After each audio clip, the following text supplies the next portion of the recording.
I'm Andrew Petroff. I'm a writer-producer here in Nashville, Tennessee. Today we're in the studio and I'm going to show you how I use Arcade in my writing process. Arcade has been fantastic. I find myself using it almost as a sample library, but playable, which is very fun. And it just sparks like this great creative energy where you can kind of dig around and find something that you wouldn't normally just pick up and play. I found here in Arcade a bunch of good options for beats just to kind of get the ball rolling, get your head clear while you drink a cup of coffee. Use beat elements quite a bit, drum session. Instead of hi-hats, I actually use to start sessions a lot just to kind of give a little bit of rhythm. And I'll come back and build drum beats and chop stuff up. And I have a kit set up back here, and so I often play stuff along with whatever I'm kind of digging around in Arcade here. So for today, I found this kit, which is really fun. It's the Indie 808 kit.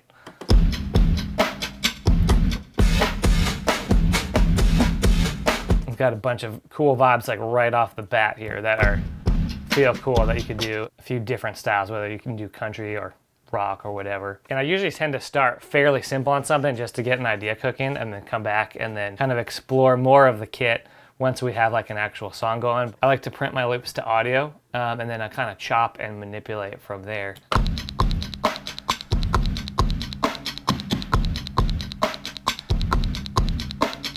Just to get a little flavor, I might just chop one of these guys here. See what that sounds like.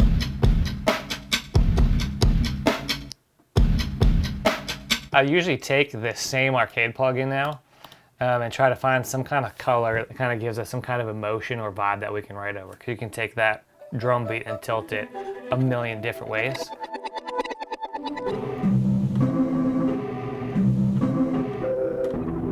Sometimes I'll just go through and play these MIDI and find some kind of pattern here.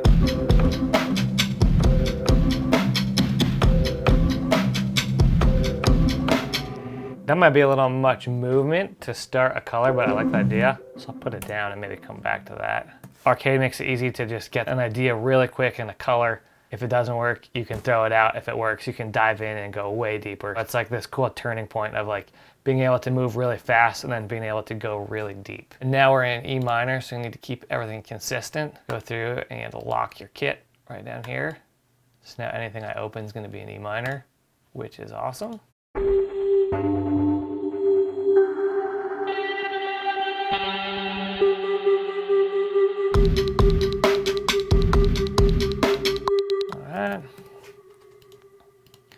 Print that guy, keep that a little bit here. Want it to be there just a little bit so you miss it if you take it away, but just adding like that little bit of color that's there. There's so many different kits and all these different sounds throughout the entire library that you can almost just kind of point and shoot and see what you end up with. That's cool.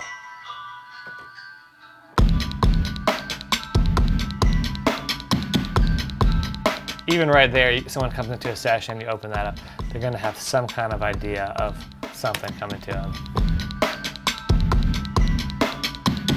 The instead of hi-hats is one of my favorite lines here.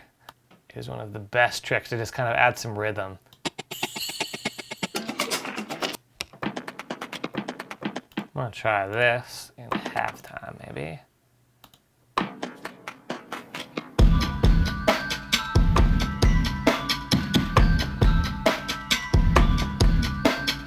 I like just a touch of that. That's actually pretty fun.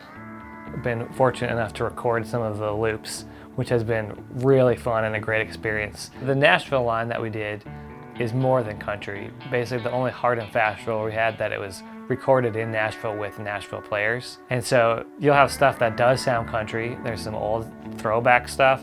There's new modern stuff. But in terms of the actual content, it's a little bit of everything happening in town. So you're gonna be able to use it in a bunch of different genres, no matter what you're doing. So I'm gonna go into the new Nashville line here. I love this dirty steel.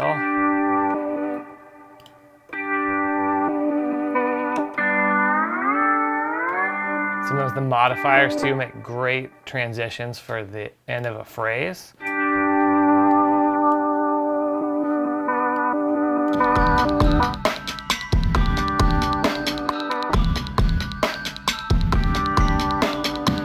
That's great.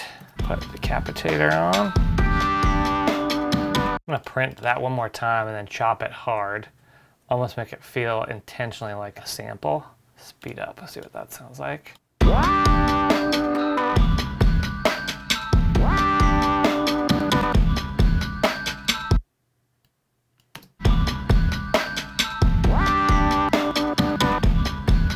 Chop this, see if this feels cool.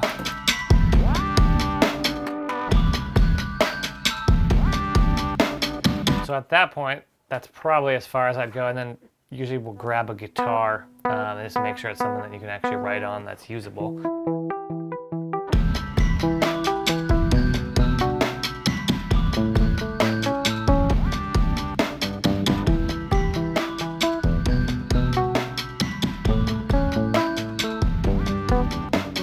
Cool idea, grab that.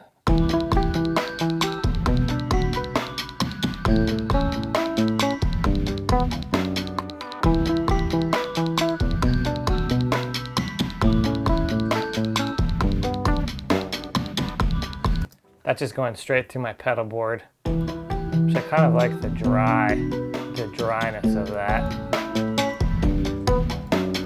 At that point, I would have one progression. Sometimes I'll work on a verse thing or a chorus thing, or sometimes just as simple as that.